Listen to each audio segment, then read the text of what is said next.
പത്തനംതിട്ട കോന്നി കല്ലേലി ക്ഷേത്രത്തിൽ മോഷണം. കല്ലേലി ശിവശാമുണ്ഡി ക്ഷേത്രത്തിലാണ് കഴിഞ്ഞ ദിവസം രാത്രി മോഷണം നടന്നത്. ക്ഷേത്രത്തിലെ സ്വർണ്ണത്താലികൾ, സ്വർണ്ണപ്പൊട്ട്, സ്വർണ്ണ ആൾരൂപം എന്നിവ മോഷണം പോയി.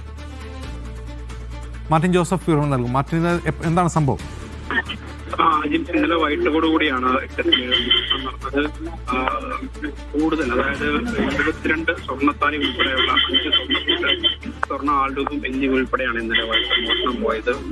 ഇതോടൊപ്പം തന്നെ ക്ഷേത്ര പരിസരത്ത് നിന്നും മോട്ടാവിന്റേതെന്ന് കരുതുന്ന ഒരു താക്കോൽ കൂട്ടം സമീപത്ത് നിന്ന് ലഭിച്ചിട്ടുണ്ട്.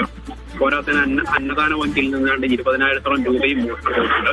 കോന്നി സ്റ്റേഷൻ പരിധിയിലാണ് ഈ എന്തായാലും കോന്നി എസ്ഐയുടെ നേതൃത്വത്തിലുള്ള ഡോഗ് സ്ക്വാഡും പോലീസ് സംഘവും ഫിംഗർപ്രിന്റ് വിദഗ്ധരും ഇതിനുള്ള പരിശോധന നടത്തിക്കൊണ്ടിരിക്കുകയാണ്. മോഷ്ടാവിനെ കുറിച്ച് ഒരു സൂചന ലഭിച്ചിട്ടുണ്ട് എന്നാണ് പോലീസ് ഇപ്പോൾ നമുക്ക് നൽകുന്ന വിവരം. ശരി.